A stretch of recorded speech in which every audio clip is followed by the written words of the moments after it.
Yeah. From that moment on, everybody understood that the rich girl had valued her. Friendship in that shown. Great affection for her new friend, and she was worried about her safety. The two girls were always together and never argued and lived happily ever after. Once the rich girl got ill, she suffered from a high fever for long days and thus was admitted to the hospital.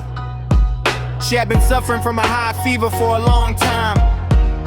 She had got more critical, and doctors said that she is having low hemoglobin in her body, and immediately blood needed to be transferred to her body. At that time, nobody's blood group matched hers, but only the poor girl's blood group matched. The poor girl didn't even think for a second and gave her blood. Everyone was awed by their love, and people were very happy that they had a pure friendship full of love. Soon the rich girl was discharged from the hospital and was healthy again.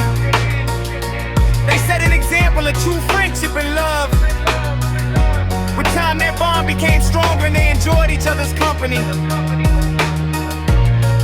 They became more than friends.